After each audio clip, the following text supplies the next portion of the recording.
Third Army's war in Europe was over, it came home and took up its headquarters at Fort McPherson, Georgia.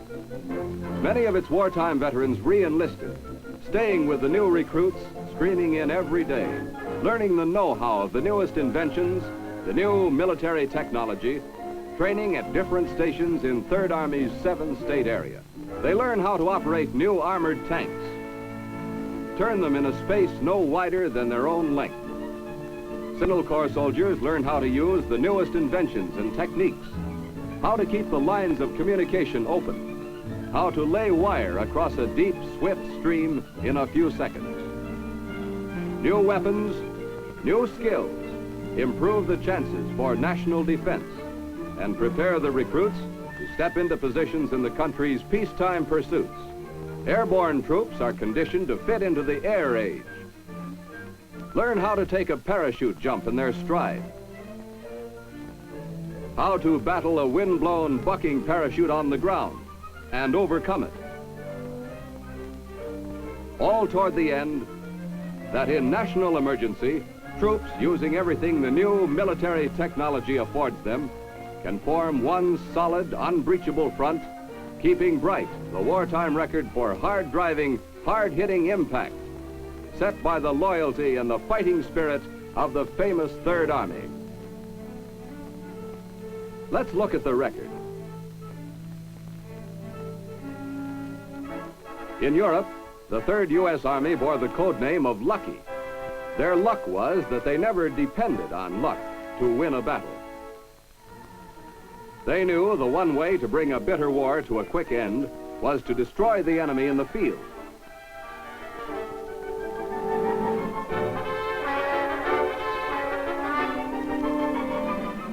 Smash and knock out his materiel and firepower.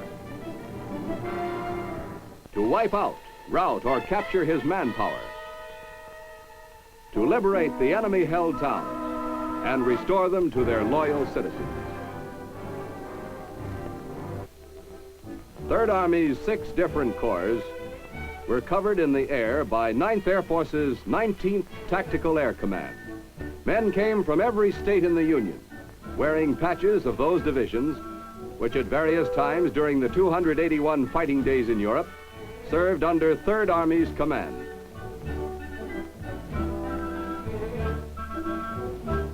General George S. Patton, commanding general of Third Army, had his design for combat. Hit the Germans, hit them again, keep them off balance, confuse them, discourage them, drive forward, always forward. Soldiers were conditioned toward one objective: get that German first.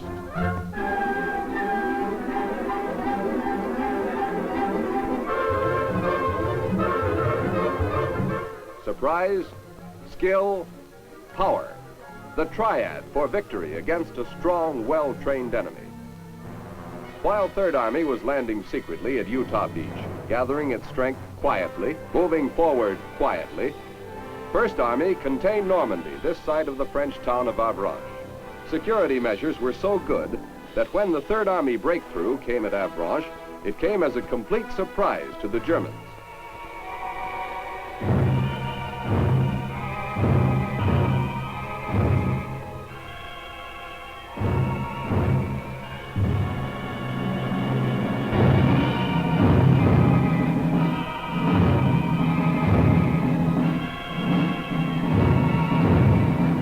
In the first shock, the Germans rushed to give themselves up. They came in from all directions. Materiel and great stores of supplies were destroyed in that initial breakthrough. Its success separated Brittany from the rest of German-held France. Third Army headed in 3 directions, fighting in 3 directions at one time. West to Saint-Malo and the port of Brest, south to Rennes, the capital of Brittany, and east toward Paris.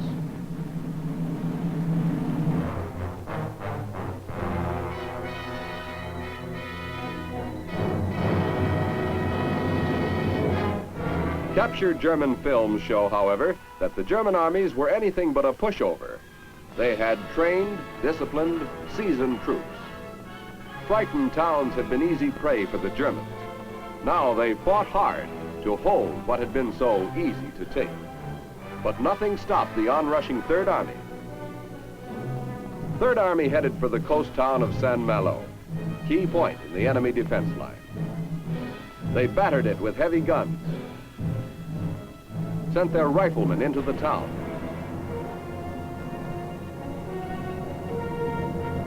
Fought the Germans from street to street and from house to house. Dug them out of the solid stone houses, each a fortress in itself. Killed them in cellars like rats. Third Army captured the town.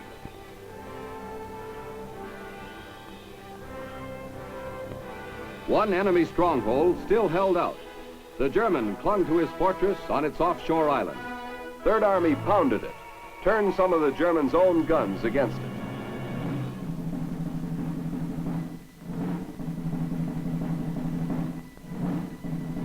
To prevent needless death and destruction, Third Army improvised a truce plane and flew it to the island with a plan of surrender. The Germans chose to ignore it.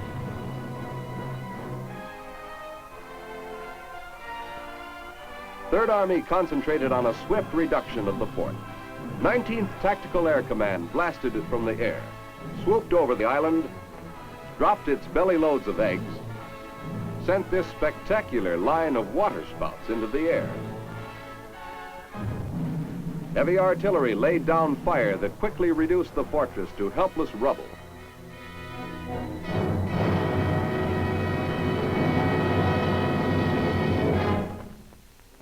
The Germans gave up. Saint-Malo surrendered. The way was open for the drive toward the west. Third Army was on its way to the Brittany port of Brest, with its great German submarine base on the Atlantic. In all this fighting, ground troops, supported by tanks, set a pattern for combat. Typical of the French towns next liberated by Third Army was the German-held city of Rennes, capital of Brittany. American paratroopers, previously taken prisoner by the Germans, were released. French mademoiselles left no doubt about their feeling for the American liberators. Heroes fared well. Frenchmen brought out their best vintage wine for men of Third Army.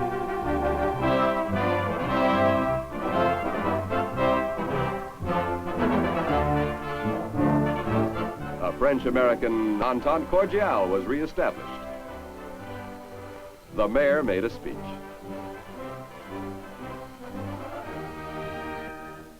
In quick succession, the French towns were freed. Third Army took the rules of the game laid down by the Germans themselves and then beat the living daylights out of them at their own game. This was the beginning of the Germans' blitzkrieg in reverse.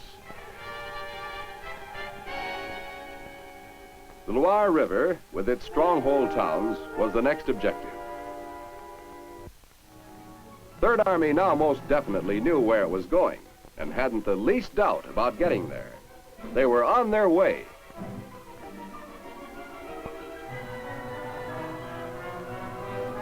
The swift advance posed a tremendous problem in logistics. 250,000 men had to be fed, clothed, equipped, bedded down every day. Trucks and tanks needed gasoline. Every pound had to be hauled and lugged. Men of the transportation units made their great contribution to victory in this battle of France.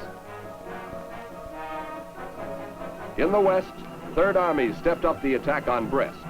Monster guns pumped shells into that port and wiped the German submarine menace from the Atlantic sea lanes. The Commander-in-Chief, General Eisenhower, viewed the progress of battle and found it good.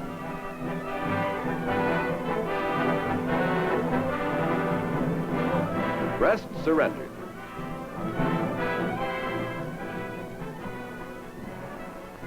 All through the fighting, Third Army had tight port from the 19th Tactical Air Command. The 19th wove a net of protective air cover that caught any foolhardy German aircraft in the meshes, chased it scurrying back to the ground, or knocked plane and pilot completely out of the air. They kept the air lanes free for our own bombers.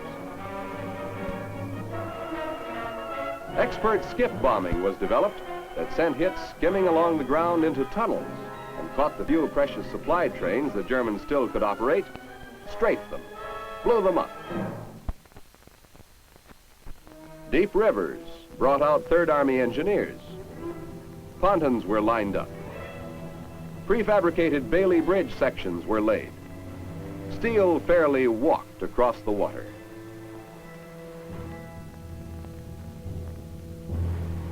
Construction gangs and Bailey bridges weren't always at hand, but the enemy Germans were. They clung to these natural defenses and made crossings an invitation to sudden death. Third Army's war, at times like this, narrowed down to the close confines of a personal matter, bullet for bullet. Third Army men usually got their objective.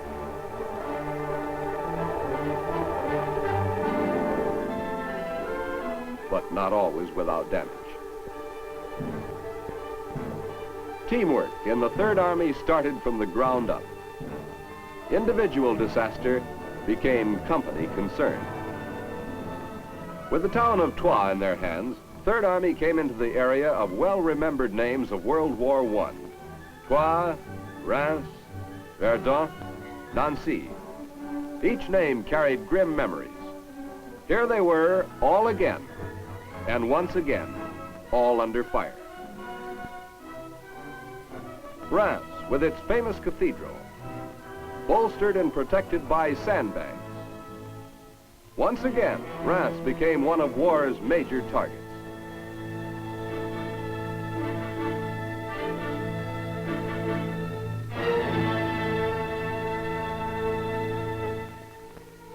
Verdun. Third Army men who had fought in the First War and remembered Verdun for its mud and rain now saw it again.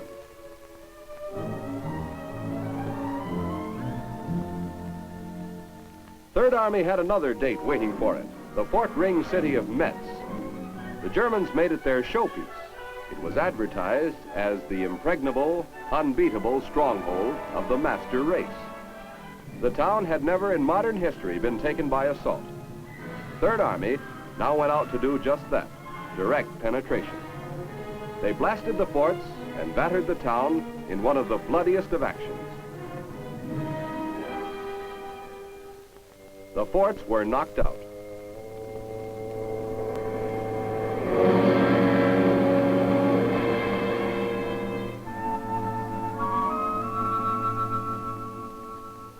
Third Army had no cheap victories. The Germans fought stubbornly.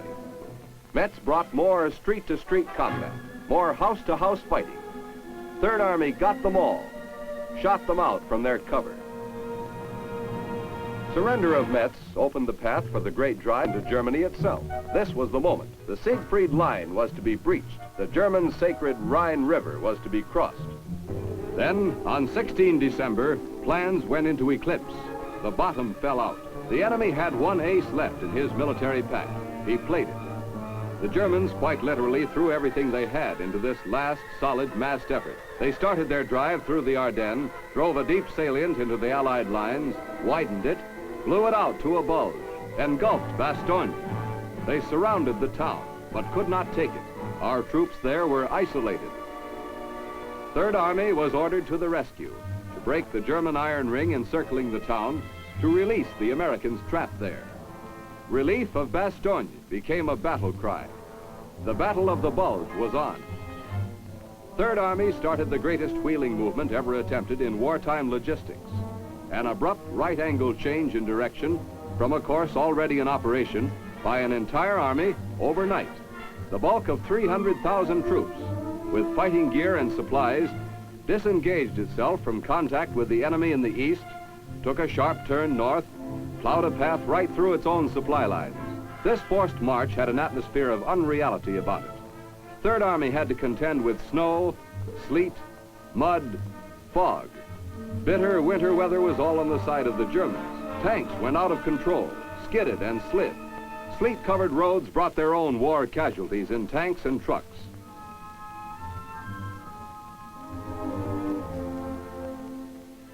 The troops in Bastogne held fast, waiting for the relief of the city by Third Army.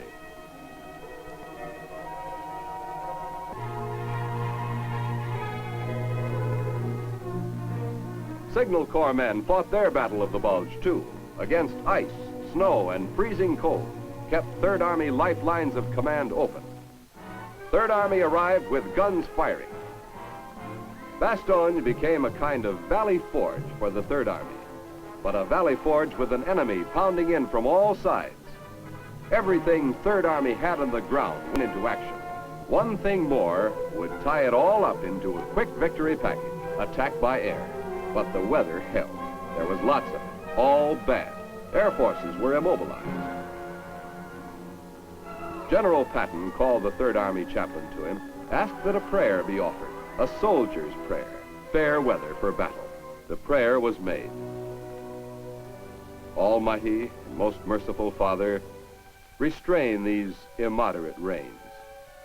Grant us fair weather for battle. Establish thy justice among men and nations. Amen. Call it a miracle.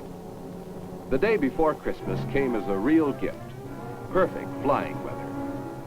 Our planes took to the air, poured it on the Germans.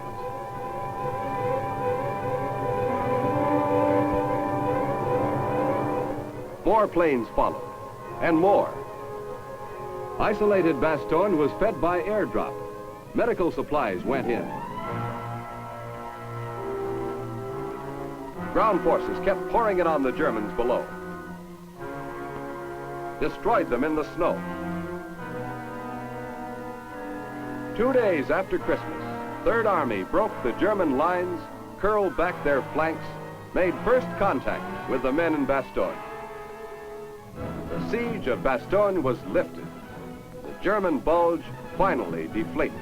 Third Army turned its fighting strength against the Siegfried Line and the Rhine River. The Germans had no place to go now but home. But SS troops were in the way, so they stuck around, fought, gave themselves up, or were killed.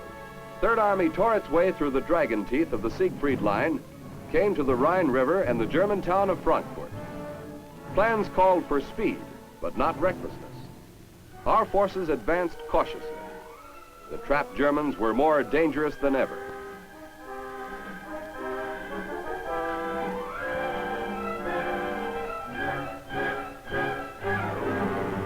The fighting at Frankfurt was of a piece with that along the length of the Rhine.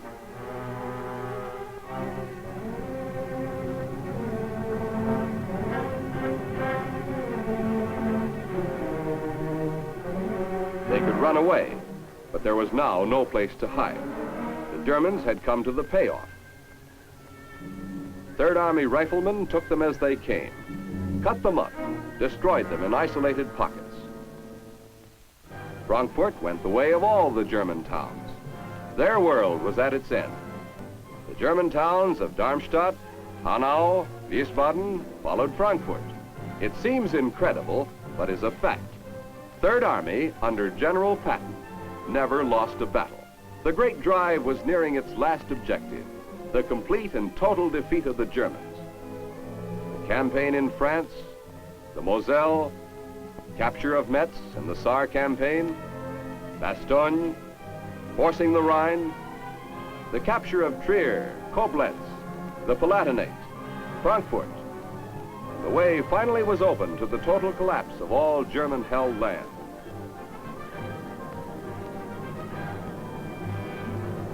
Third Army overran the west of Germany.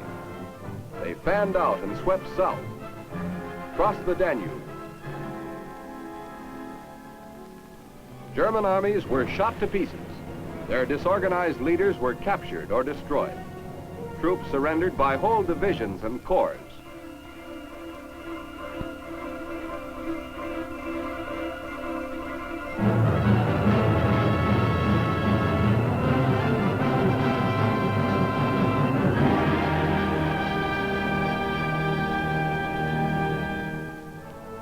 Generals gave up their batons, their battered armies, their now discredited authority. Germany's war was over. Third Army's fighting was over, with honor and glory enough for every Third Army man. Typical of the many honors to Third Army enlisted men and officers at different times and in different places was the ceremony at Lisch, Germany, where General Patton presented the Congressional Medal of Honor to Private Harold A. Garman. A fit tribute to the fighting spirit, to the loyalty of the troops of 3rd Army who fought the 281 days on the 1,000 miles of foreign soil are the words spoken by General Patton. There are men 3rd Army will never forget.